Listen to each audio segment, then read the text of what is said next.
అపోస్తలుడైన పౌలు గలతీయులకు వ్రాసిన పత్రిక 1వ అధ్యాయం.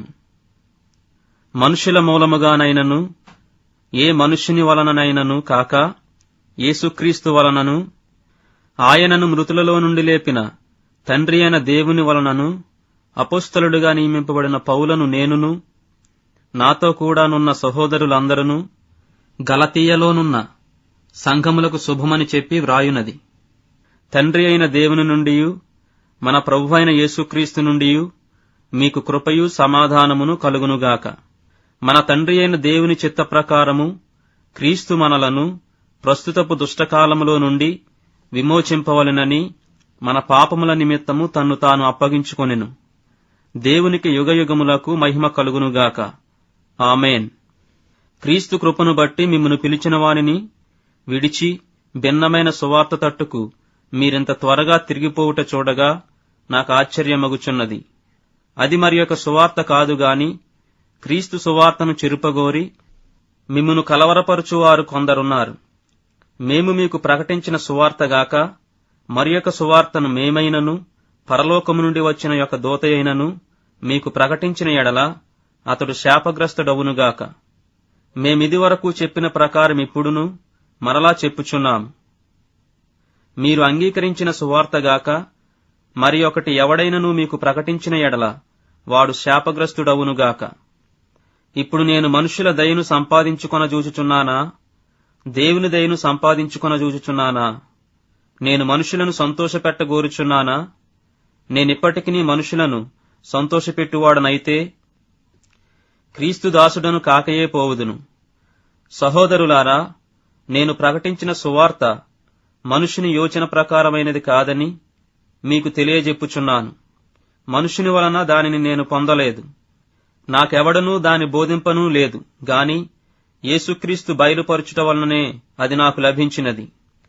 పూర్వమందు యూద మతస్థుడనై ఉన్నప్పుడు నేను దేవుని సంఘమును అపరిమితముగా హింసించి నాశనము చేయుచు నా పితరుల పారంపర్యాచారమందు విశేషాసక్తి గలవాడనై నా స్వజాతీయులలో నా సమాన వయస్కులైన అనేకుల కంటే యూదుల మతములో ఆధిక్యత నొందితినని నా నడవడిని గూర్చి మీరు వింటిరి.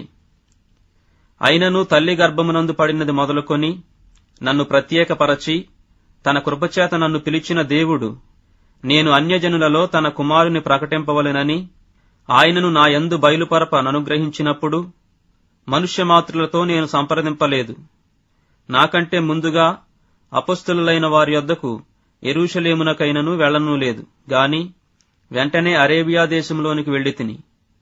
పిమ్మట దమస్కు పట్టణమునకు తిరిగి వచ్చితిని. అటుపైన 3 సంవత్సరములైన తరువాత కేఫాను పరిచయము చేసుకొనవలెనని యెరూషలేమునకు వచ్చి అతనితో కూడా 15 దినములుంటిని. అతనిని తప్ప అపోస్తలులలో మరి ఎవనిని నేను చూడలేదు గాని ప్రభువు యొక్క సహోదరుడైన యాకోబును మాత్రము చూచితిని. నేను మీకు వ్రాయుచున్న ఈ సంగతుల విషయమై ఇదిగో దేవుని ఎదుట నేను అబద్ధమాడుట లేదు. పిమ్మట సిరియా కిలికియా ప్రాంతములలోనికి వచ్చితిని.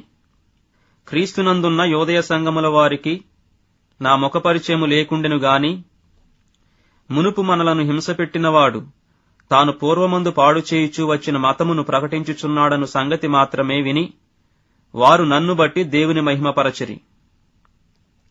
అధ్యాయము.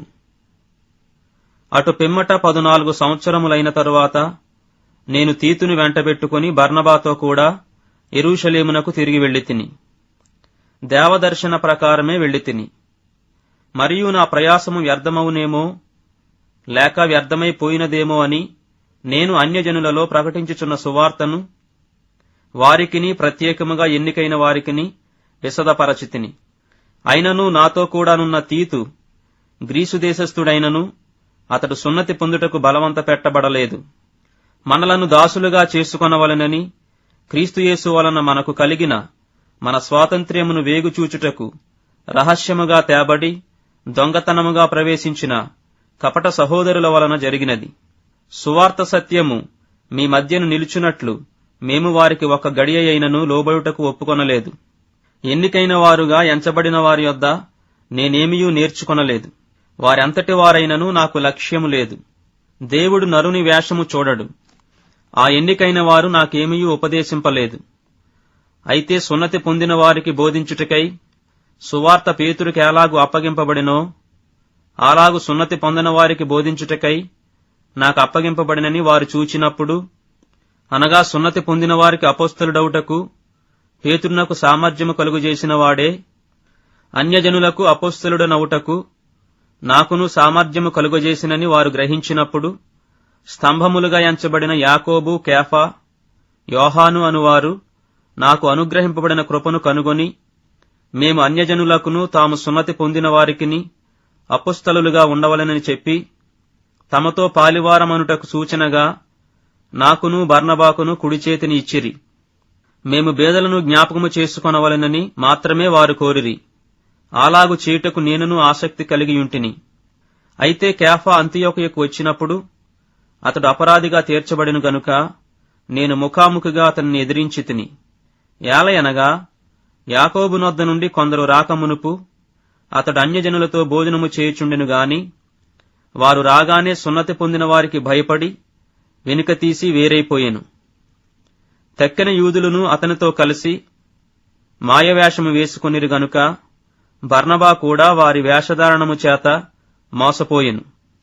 వారు సువార్త సత్యము చొప్పున క్రమముగా నడుచుకొనకపోవుట నేను చూచినప్పుడు అందరి ఎదుట కేఫాతో నేను చెప్పినదేమనగా, నీవు యూదుడవై ఉండియు యూదుల వలె కాక అన్యజనుల వలనే ప్రవర్తించుచుండగా అన్యజనులు యూదుల వలె ప్రవర్తింపవలనని ఎందుకు బలవంతము చేయుచున్నావు?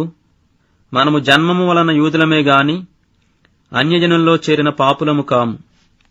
మనుష్యుడు యేసుక్రీస్తునందలి విశ్వాసము వలననే గాని ధర్మశాస్త్ర సంబంధమైన క్రియల మూలమున నీతిమంతుడిగా తీర్చబడని ఎరిగి మనమును ధర్మశాస్త్ర సంబంధమైన క్రియల మూలమున గాక క్రీస్తునందలి విశ్వాసము వలననే నీతిమంతులమని తీర్చబడుటకై యేసుక్రీస్తునందు విశ్వాసముంచియున్నాము.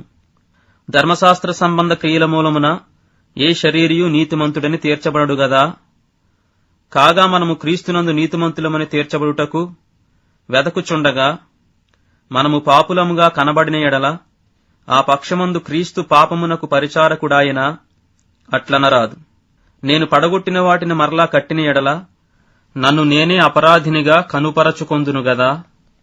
నేనైతే దేవుని విషయమై జీవించు నిమిత్తము ధర్మశాస్త్రము వలన ధర్మశాస్త్రము విషయమై చచ్చినవాడనైతిని.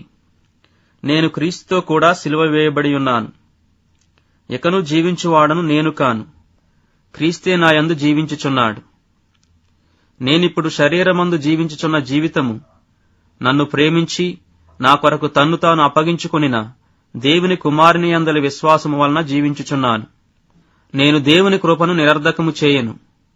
నీతి ధర్మశాస్త్రము వలననైతే ఆ పక్షమందు క్రీస్తు చనిపోయినది నిష్ప్రయోజనమే.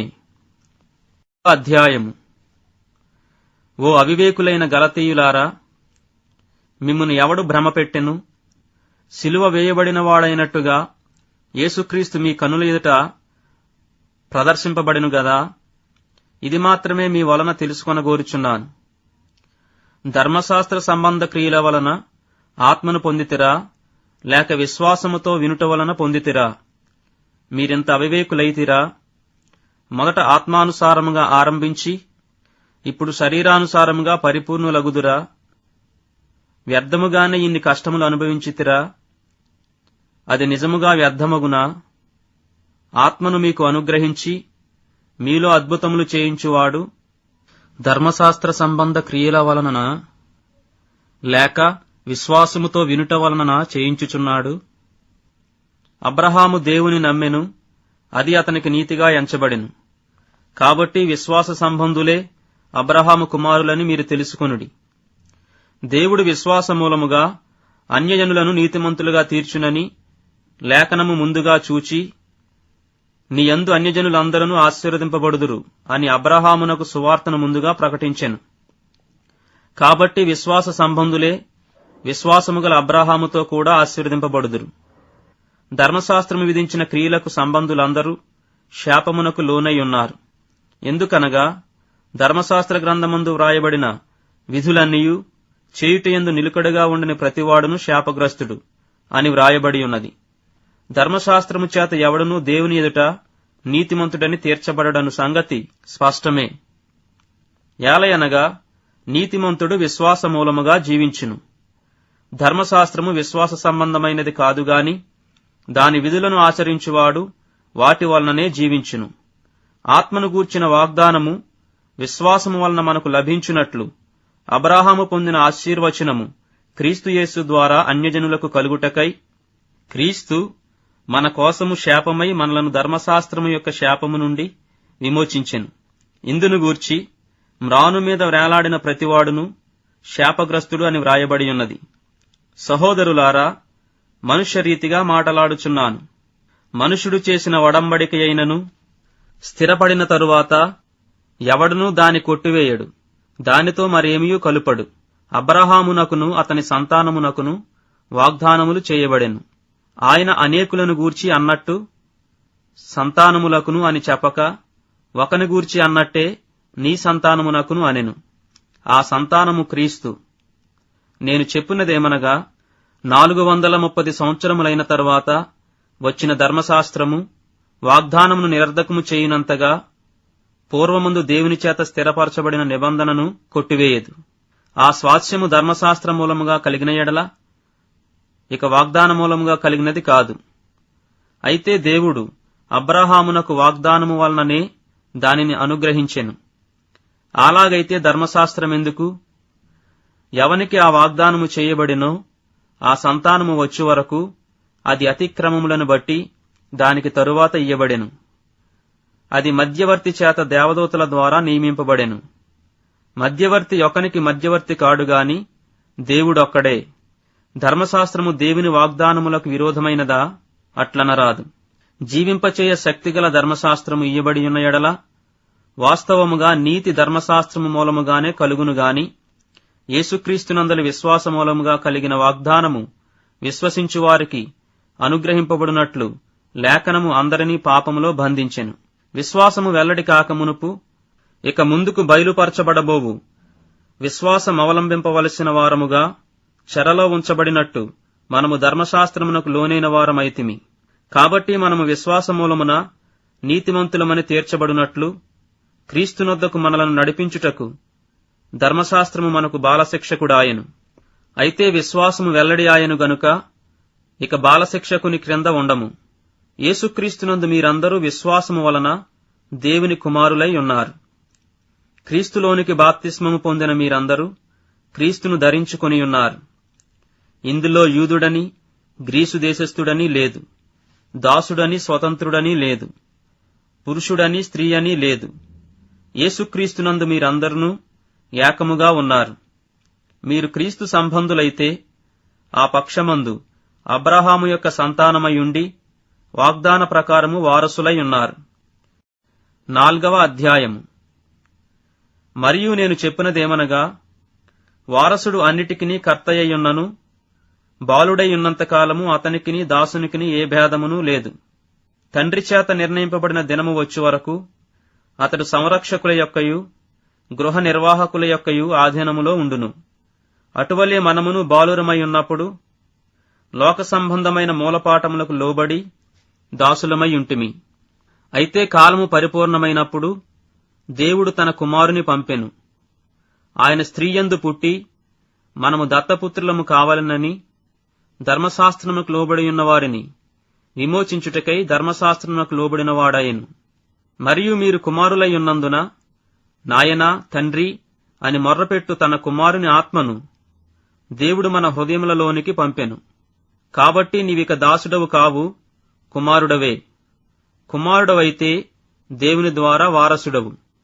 ఆ కాలమందైతే మీరు దేవుని ఎరుగని వారై నిజమునకు దేవుళ్ళు కాని వారికి దాసులై ఉంటిరి గాని, ఇప్పుడు మీరు దేవునిని ఎరిగిన వారును మరి విశేషముగా దేవుని చేత ఎరుగబడిన వారునై ఉన్నారు గనుక బలహీనమైనవియు నిష్ప్రయోజనమైనవియునైన మూలపాఠముల తట్టు మరలా తిరుగునేలా? మునుపటివలే మరలా వాటికి దాసులై ఉండగోరనేలా? మీరు దినములను, మాసములను, ఉత్సవ కాలములను, సంవత్సరములను ఆచరించుచున్నారు. మీ విషయమై నేను పడిన కష్టము వ్యర్థమైపోవునేమో అని మిమ్మును గూర్చి భయపడుచున్నాను. సహోదరులారా, నేను మీ వంటివాడనైతిని గనుక మీరును నా వంటివారు కావాలనని మిమ్మును వేడుకొనుచున్నాను. మీరు నాకు అన్యాయము చేయలేదు. మొదటిసారి శరీర దౌర్బల్యము కలిగినను నేను సువార్త మీకు ప్రకటించితినని మీరెరుగుదురు. అప్పుడు నా శరీరములో మీకు శోధనగా ఉండిన దానిని బట్టి నన్ను మీరు తృణీకరింపలేదు. నిరాకరింపనైనను లేదు గాని దేవుని దూతను వలెను క్రీస్తు యేసును వలెను నన్ను అంగీకరించిదిరి. మీరు చెప్పుకొనిన ధన్యత ఏమైనది? శక్యమైతే మీ కన్నులు ఓడబీకి నాకిచ్చివేసియుందురని మీ పక్షమున సాక్ష్యము పలుకుచున్నాను. నేను మీతో నిజమాడినందున మీకు శత్రువునైతినా? వారు మీ మేలు కోరి మిమ్మును ఆసక్తితో వెంటాడువారు కారు. మీరే తమ్మును వెంటాడవలెనని మిమ్మును బయటకు త్రోసివేయగోరుచున్నారు. నేను మీ యొద్ద ఉన్నప్పుడు మాత్రమే గాక ఎల్లప్పుడూ మంచి విషయములో ఆసక్తిగా నుండుట యుక్తమే. నా పిల్లలారా, క్రీస్తు స్వరూపము మీ యందు ఏర్పడు వరకు మీ విషయమై మరలా నాకు ప్రసవ వేదన కలుగుచున్నది. మిమ్మును గూర్చి ఎటు తోచకయున్నాను. నేనిప్పుడే మీ మధ్యకు వచ్చి మరియొక విధముగా మీతో మాటలాడగోరుచున్నాను. ధర్మశాస్త్రమునకు లోబడియుండగోరువారులారా, మీరు ధర్మశాస్త్రము వినుటలేదా? నాతో చెప్పుడి. దాసి వలన ఒకడును స్వతంత్రురాలి వలన ఒకడును 2 కుమారులు అబ్రాహామునకు కలిగిరని వ్రాయబడి ఉన్నది గదా. అయినను దాసి వలన పుట్టినవాడు శరీర ప్రకారము పుట్టెను, స్వతంత్రురాలి వలన పుట్టినవాడు వాగ్దానమును బట్టి పుట్టెను. ఈ సంగతులు అలంకార రూపకముగా చెప్పబడి ఉన్నవి. ఈ స్త్రీలు 2 నిబంధనలై ఉన్నారు. వాటిలో ఒకటి సేనాయి కొండ సంబంధమైనదై దాస్యములో ఉండుటకు పిల్లలు కనును. ఇది హాగరు. ఈ హాగరు అనునది అరేబియా దేశములో ఉన్న సేనాయి కొండయే. ప్రస్తుతమందున్న యెరూషలేము దాని పిల్లలతో కూడా దాస్యమందున్నది గనుక ఆ నిబంధన దానికి దీటయ్యున్నది. అయితే పైనున్న యెరూషలేము స్వతంత్రముగా ఉన్నది. అది మనకు తల్లి. ఇందుకు కనని గొడ్రాలా సంతోషించుము. ప్రసవ వేదన పడనిదానా బిగ్గరగా కేకలు వేయుము. ఏలయనగా పెనిమిటి గల దాని పిల్లల కంటే పెనిమిటి లేని దాని పిల్లలు ఎక్కువ మంది ఉన్నారు అని వ్రాయబడి ఉన్నది.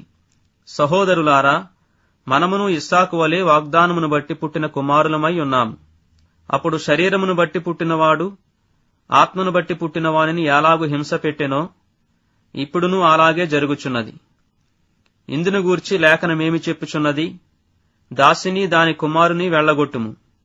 దాసి కుమారుడు స్వతంత్రురాలి కుమారునితో పాటు వారసుడై ఉండడు. కాగా సహోదరులారా, మనము స్వతంత్రురాలి కుమారులమే గాని దాసి కుమారులము కాము. 5వ అధ్యాయము. ఈ స్వాతంత్ర్యము అనుగ్రహించి క్రీస్తు మనలను స్వతంత్రులనుగా చేసియున్నాడు. కాబట్టి మీరు స్థిరముగా నిలిచి మరలా దాస్యమును కాడి క్రింద చిక్కుకొనకుడి. చూడుడి, మీరు సున్నతి పొందిన ఎడల క్రీస్తు వలన మీకు ప్రయోజనమేమీ కలుగదని పౌలను నేను మీతో చెప్పుచున్నాను. ధర్మశాస్త్రము యావత్తూ ఆచరింపబద్ధుడై ఉన్నాడని సున్నతి పొందిన ప్రతి మనుష్యునికి నేను మరలా దృఢముగా చెప్పుచున్నాను. మీలో ధర్మశాస్త్రము వలన నీతిమంతులను తీర్చబడువారెవరో వారు క్రీస్తులో నుండి బొత్తిగా వేరు చేయబడి ఉన్నారు, కృపలో నుండి తొలగిపోయి ఉన్నారు. ఏలయనగా మనము విశ్వాసము గలవారమై నీతి కలుగునను నిరీక్షణ సఫలమగునని ఆత్మ ద్వారా ఎదురుచూచుచున్నాము. యేసుక్రీస్తునందుండు వారికి సున్నతి పొందుటయందేమీయూ లేదు, పొందకపోవుటయందేమీయూ లేదు గాని ప్రేమ వలన కార్యసాధకమగు విశ్వాసమే ప్రయోజనకరమగును. మీరు బాగుగా పరుగెత్తుచుంటిరి. సత్యమునకు విధేయులు కాకుండా మిమ్మును ఎవడు అడ్డగించెను? ఈ ప్రేరేపణ మిమ్మును పిలుచుచున్న వాని వలన కలుగలేదు. పులిసిన పిండి కొంచెమైనను ముద్ద అంతయు పులియచేయును. మీరెంతమాత్రమును వేరుగా ఆలోచింపరని ప్రభువునందు మిమ్మును గూర్చి నేను రూఢిగా నమ్ముకొనుచున్నాను.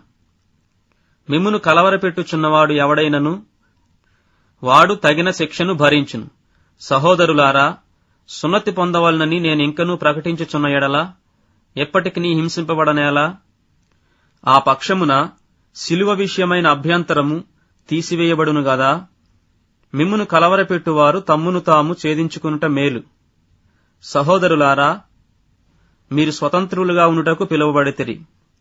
అయితే ఒక మాట, ఆ స్వాతంత్ర్యమును శారీరక క్రియలకు హేతువు చేసుకొనక ప్రేమ కలిగిన వారై ఒకనికొకడు దాసులై ఉండుడి. ధర్మశాస్త్రమంతయు నిన్ను వలె నీ పొరుగువానిని ప్రేమించుము అను ఒక్క మాటలో సంపూర్ణమయ్యున్నది. అయితే మీరు ఒకనినొకడు కరచుకొని భక్షించిన ఎడల మీరు ఒకని వలన ఒకడు బొత్తిగా నశించిపోదురేమో చూచుకొనుడి. నేను చెప్పునదేమనగా ఆత్మానుసారంగా నడుచుకొనుడి, అప్పుడు మీరు శరీరేచ్ఛను నెరవేర్చరు. శరీరము ఆత్మకును ఆత్మ శరీరమునకును విరోధముగా అపేక్షించును. ఇవి ఒకదానికొకటి వ్యతిరేకముగా ఉన్నవి గనుక మీరేవి చేయ నిశ్చయింతురో వాటిని చేయకుందురు. మీరు ఆత్మచేత నడిపింపబడిన ఎడల ధర్మశాస్త్రమునకు లోనైన వారు కారు.